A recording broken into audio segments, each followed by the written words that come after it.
In today's news, TRC hosts cyberbullying seminar for students. Early Childhood Week awareness has been observed. VI's 2023 census is taking place, and tribes to sue government in Suriname. In addition, CARICOM Biodiversity Day is being observed. We have the details of this and so much more when 284 News returns. The Art of a Distinguished Gentleman presents Sons in Suits Brunch, a celebration of fathers and sons, at Treasure Isle Hotel on Saturday, June 17th, 10:30 a.m. to 1 p.m., featuring guest speakers, Deputy Governor of the Virgin Islands David D. Archer Jr., Pastor Courtney Jones, entertainer Raul Jugusprov, entertainment by Johanse Smith and Che Pemberton, alongside DJ Molly.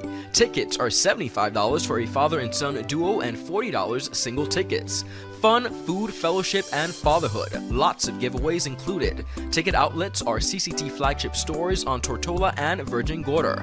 Calling all fathers, sons, father figures, nephews, and uncles. Sons in Suits 2023, hosted by the Art of a Distinguished Gentleman, a red carpet celebration of fathers and sons. For more information, contact 442-3132. Proudly sponsored by CCT and 284 Media. Happy Father's Day to you. Happy Father's Day.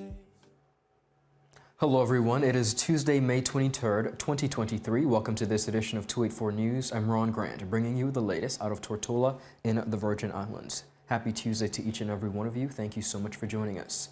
As part of World Telecommunications and Information Society Day events, high school students from across the Virgin Islands were engaged by the Telecommunications Regulatory Commission in a recent anti-cyberbullying event titled Don't Be Mean Behind the Screen. The event featured various presentations from specialists and influential members of the society in an effort to inform and caution students about cyberbullying and cybercrime. Premier Dr. The Honorable Natalia D. Wheatley was one speaker who graced the mic that day and urged students to be cautious of their behavior and the impact it could have on others. Some persons, when they see their name on a news story and people are killing them, or something's going wrong in a WhatsApp group about them, some of these persons actually contemplate suicide. Like they don't want to be alive anymore. And it's a serious problem. Some people go into depression. They can't eat. They can't sleep. They don't want to come out to school because they don't want to interact with people. And it's a big challenge in our society. And I really want you to think about that when you get among your friends and you start laughing and joking about something negative, about something else, and you use the medium, because that's all it is. The technology is just a medium to make it happen. And it's easier because sometimes you're anonymous, people don't know who you are, so you could just be mean really without consequences. And there are some consequences I'm sure you will hear about, because I see the Director of Public Prosecutions is going to be here giving a talk and might tell you about the Cybercrime and Computer Misuse Act. And I see it being violated all the time. And there are very serious consequences. You're talking about $200,000 fines, $400,000 fines based on what you do on your phones that you may not even know is a crime. Minister for Communications and Works, the Honorable Kai M. Reimer, also made a brief presentation in which he urged victims and witnesses of cyberbullying to speak up to the relevant authorities. Which social media group, which social media platform do you prefer? Instagram, TikTok. So do you know which one of those platforms have the most reports for cyberbullying? Instagram. Instagram is mostly reported. So I think that's a platform that you should use most when you're cyberbullied. Then you'll know that they are looking and you can report it to them. But in the interim, when you're being cyberbullied, try to reach out to someone, report it. If you're nervous about it, speak to a friend, speak to your family, speak to your parents, because You don't want to fall into that stage where you fall into depression and you fall into this area where you're afraid to speak, you're even afraid to go out because persons look at you funny based on what is said on the social media platform. So just like it's saying, don't be mean behind the screen, there's also an avenue that you can report these events. So I encourage you this morning because I don't want to stand here all morning. I just want to allow you to get to the rest of the events. But I want you to know that there are forums where you can go out and report these events and, feel free to continue to use the platform. And don't be the persons behind the screen being mean also, okay? So I just want to say again, good morning and thank you. Thank you to the TRC for putting on this magnificent and amazing event. Director of Public Prosecutions Tiffany Scatliff spent some time explaining to students the array of criminal offenses that can be committed during an act of cyberbullying or other activities online. She also made them aware of the existing legislation in the Virgin Islands to prosecute such activity. First of all, bullying is mainly the main topic that we're dealing with, but bullying is a crime. And it's behavior of intimidation that actually leads to other criminal offenses, such as assaults, and can lead up even to murder. Theft and other things are also forms of bullying, but we're going to deal with the cyber aspect. Now, a cyber crime is any activity which is a criminal offense. That means it's wrongdoing.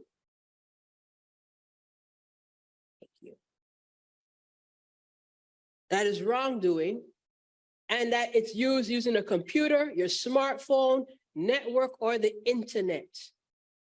Cyber criminals do not care who they target. They go after persons, corporations, schools, governments, they don't care. So, different types of cyber crimes. Phishing. Y'all know what phishing is, right? Okay. Hacking, file hijacking, malware, that's also a cybercrime. Violation of privacy, including revenge pornography. Yes, I'm going to talk about that. Because I see too many revealing pictures of people under the age of 16 years, and it needs to stop. You have cyberbullying, which is also a form of harassment. You have child pornography, identity theft, and what you call stalking, electronic stalking. Okay? Now, cyber crimes are outlawed between the criminal code and more importantly in the Computer Misuse of Cybercrime Act, which is including sending offensive messages, electronic defamation, electronic stalking, violation of privacy, unauthorized access, modification, interception, or obstruction of a computer for the purpose of committing a criminal act, using your access to a computer or data for unlawful purposes, accessing your computer or someone else's computer to commit an offense, or making a device or computer data available for the sole purpose of committing an offense. I want to take this opportunity to congratulate the TRC for putting on such an event for students. Of course, 284 Media was present, and I want to highlight something, viewers, that I think is extremely important. The Director of Public Prosecutions, Ms. Scatliff, as you just eloquently saw, explained a number of areas where cyberbullying is an offensive crime. I want to make special mention and highlight that the territory of the Virgin Islands does not have an issue with laws. What we do have is a problem with enforcement. It is ironic that the Director of Public Prosecutions raised such valid points because as we look across the trajectory of our territory in various aspects, cyberbullying and a lot of what she listed is being mentioned. However, nothing is being done. I want to employ our lawmakers and our leaders and our legal professional individuals to not just speak about what is existing on the law books, but to make special attempts to make sure that these laws are being enforced. This week, the British Virgin Islands, through the Ministry of Education, Youth Affairs and Sports, observes Early Childhood Awareness Week under the theme Supporting Early Childhood Development. Minister for Education, Youth Affairs, Sports, The Honorable Sharibi de Castro opened the week with a statement on Monday as she welcomed the observation and its theme. De Castro noted the importance of early childhood development to the sustainability and growth of the society. The United Nations Sustainable Development Goal 4 targets quality education. Quality education is identified as the strategy that enables upward socioeconomic mobility, is key to escaping poverty, and ensures that we produce citizens who can compete globally. Early childhood education is the bedrock of any thriving education system and any thriving society. The science of brain architecture presents clear evidence that during pregnancy and the first 3 years after birth, critical elements of our health, well-being, and productivity are established, which will last throughout childhood, adolescence, and adulthood. A newborn baby's brain contains almost all the neurons it will ever have. By age 2, massive numbers of neuronal connections have been made in response to interactions with the environment and especially interactions with caregivers. The Honorable Minister went on to explain the importance of ensuring that children are exposed to a nurturing environment and caretakers who understand their role at this critical stage in human development.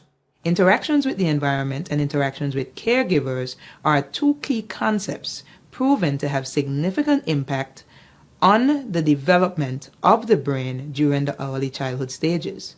Caregivers here include parents, guardians, child care workers, early childhood practitioners, and teachers. Interactions are the keys to unlocking the brain's potential during those critical years. Recognizing the importance of positive interactions, we must improve on our strategic action of increasing access to quality early childhood experiences. For us at the Ministry of Education, it means increasing and improving on access to quality early childhood services. We cannot do it alone. Quality early childhood services means access to quality services for families, prenatal care, neonatal health care, nutrition, and when observed, the provision of effective and sustainable early childhood intervention. It is about ensuring that families and caregivers of young children receive support to provide nurturing care to young children, and that those with additional needs get extra support and services. As the Minister of Education, Youth Affairs and Sports continues to pursue its vision of reimagining education in the Virgin Islands, De Castro noted that a key step in that regard would be to achieve its legislative mandate. She has also urged stakeholders and employers to ensure that their policies are family-friendly.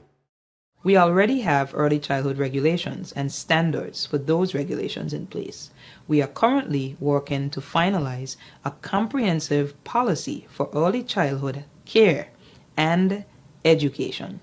We are working towards strengthening our relationships with other key stakeholders to close the gaps that currently exist. This will allow us to identify where and how we can work more cohesively to effectively support young children and families.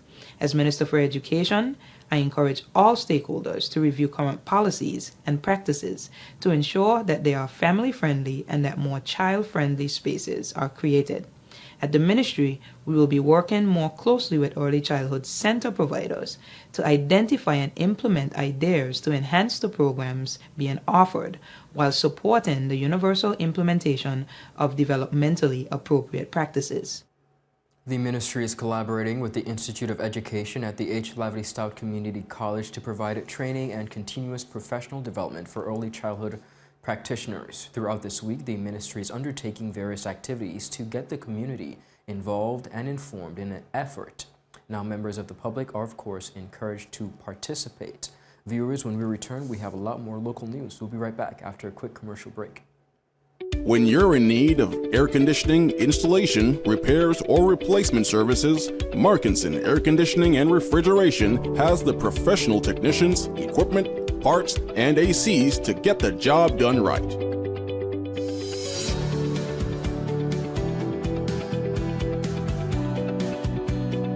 Markinson Air Conditioning and Refrigeration carries top brands like Daikin, Aircon, Mitsubishi, and more. We're open Monday to Saturday from 8 a.m. to 5 p.m. Located in Fish Bay. Telephone 340-4114 or 343-9511. Markinson Air Conditioning and Refrigeration, providing exceptional services to the British Virgin Islands since 2015.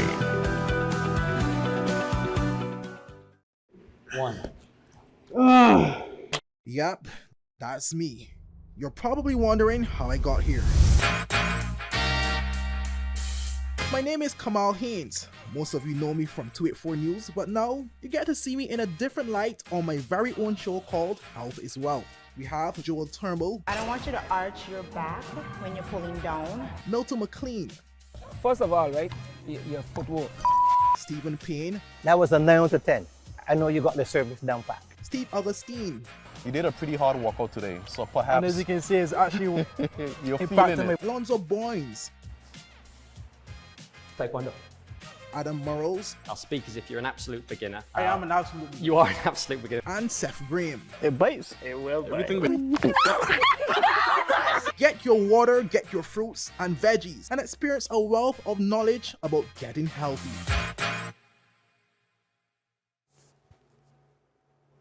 Welcome back, everyone, and thank you so much for sticking with us. Director of the Central Statistics Office, Mr. Raymond Phillips, has stated that the success of this year's national and housing population census will depend heavily on the quality of the enumeration process.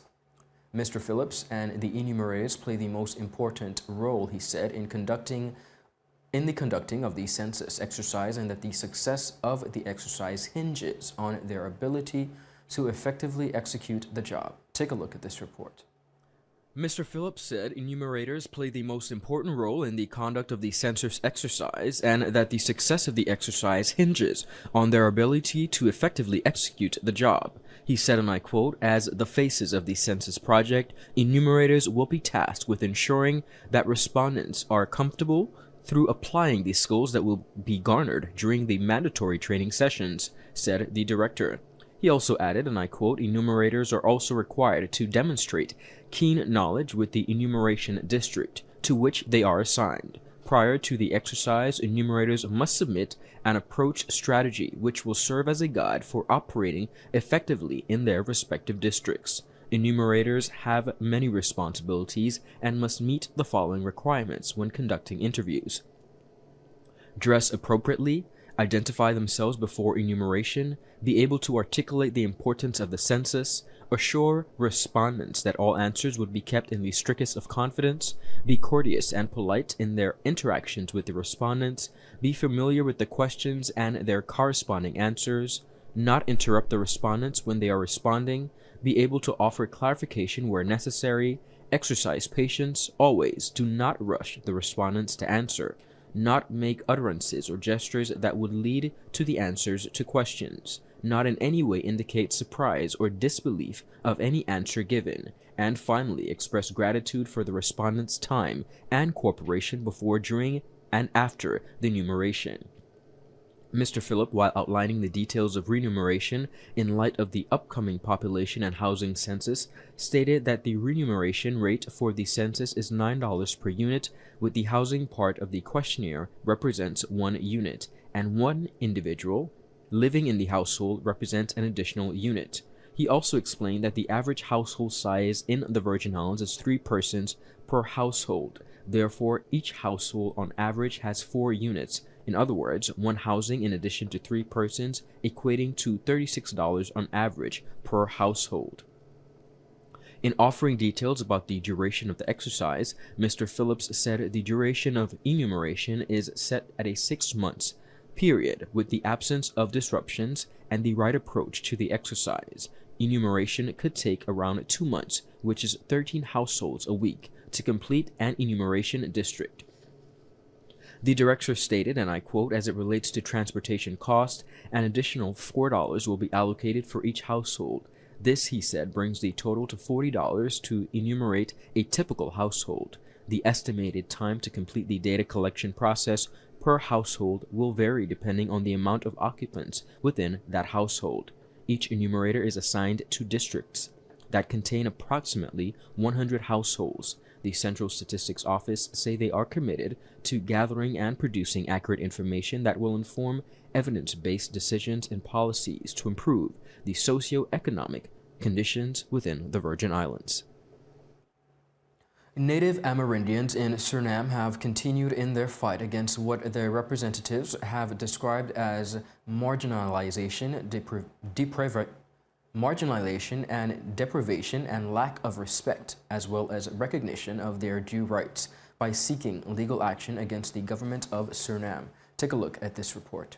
Reports from local media say that the indigenous people are preparing a lawsuit against the government in order to kick in the enforcement of the Inter-American Court of Human Rights judgments.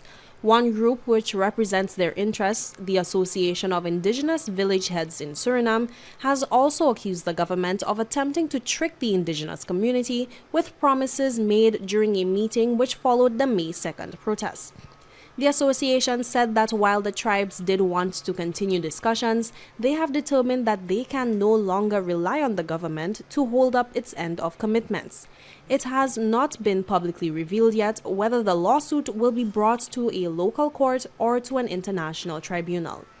In the interim, the indigenous people are calling for a draft law entitled Collective Rights of Indigenous and Tribal People to be submitted to the Parliament and adopted in its original form. The bill is currently before the House of Assembly. However, they have expressed concerns that the proposed law, which is currently on the agenda for legislators, has been altered in such a way that it could disadvantage their communities. Since the May 2nd protest, reports have emerged of increased police presence near at least 2 indigenous villages. There have also been reports that villagers have been subjected to more severe road inspections and invasions of their premises without the permission of village leaders. One village chief, Lloyd Reed of Pierre Condré, shared the belief that it was greed to blame for the trends currently affecting the relationship between the indigenous people and the state. He warned that the current situation threatens to reflect that of countries where indigenous people have been massacred in battle for their lands. Jacka Wooding, 284 News. We'll take a quick commercial break and we'll be right back with more news. Looks like Johnny's ex-girlfriend finally found my car. You've got CG. You're fine. I'll never forget the year those monkeys stole my car. They drove it over a cliff, burned the seats, and carved the words pineapple banana smoothie into all the doors. And that was after they used it for the bank heist. I don't blame them. It's their favorite smoothie, and I refuse to share the recipe. No deductible for theft, malicious damage, and more. CG Insurance. Good like that.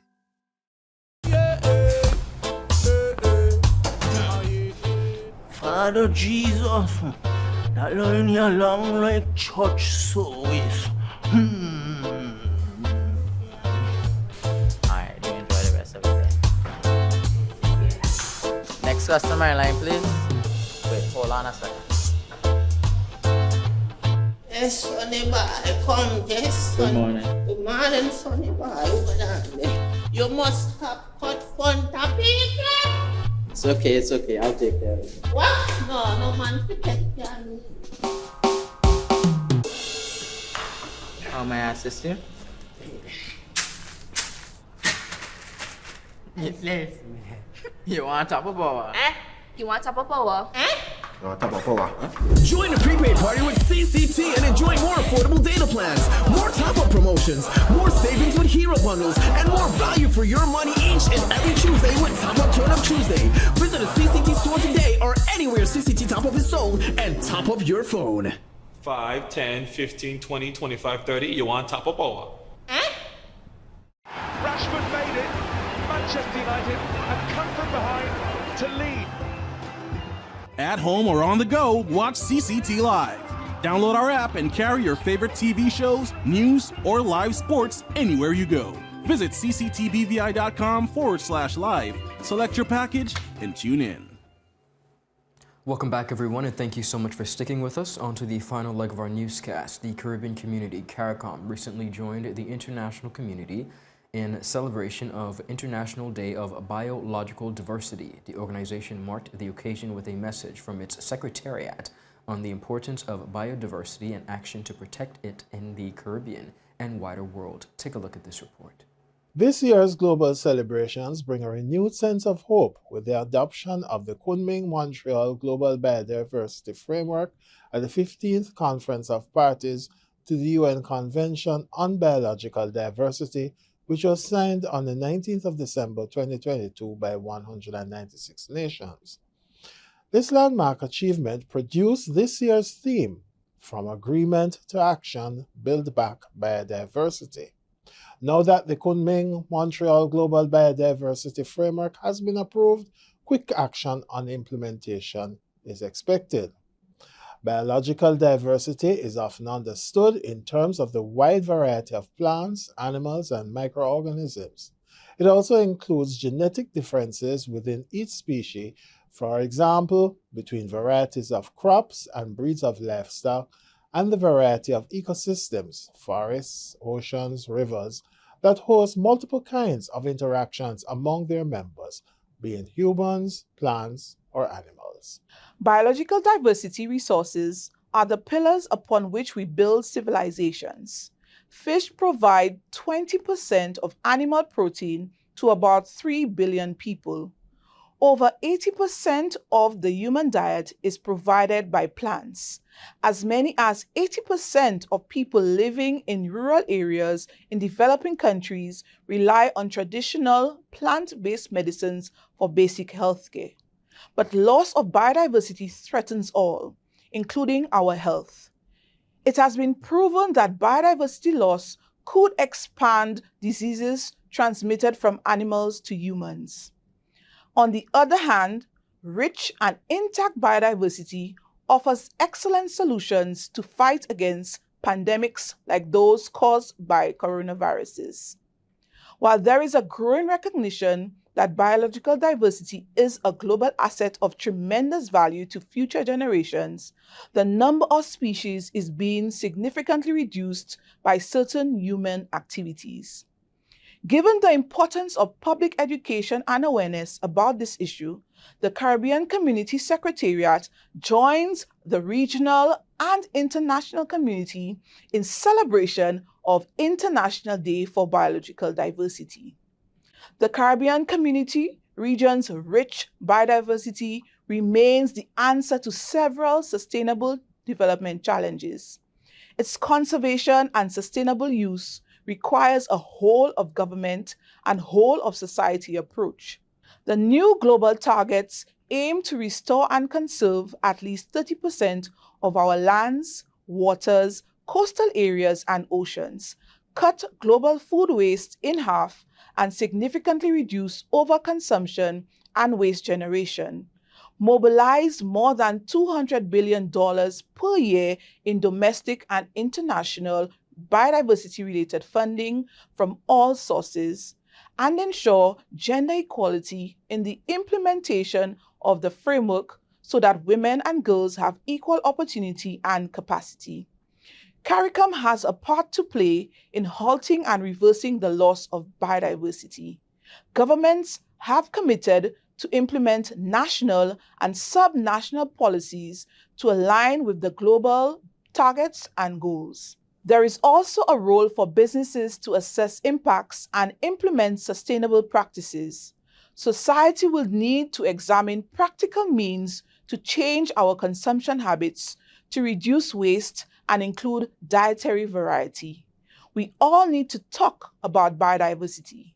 It is the foundation upon which we can build back better and stronger. And viewers, that is it for today's News Roundup. I want to thank you so much for joining us. Be sure to follow us for our daily news updates at 284media.com, as well as liking us on Facebook at 284media and 284BVI on Instagram and Twitter. I'm Ron Grant. I'll see you again tomorrow. Have a beautiful rest of the day, an enjoyable evening. Happy Tuesday. Goodbye. Rashford made it. Manchester United have come from behind to lead. At home or on the go, watch CCT Live. Download our app and carry your favorite TV shows, news, or live sports anywhere you go. Visit cctbvi.com/live, select your package, and tune in. There goes my new car.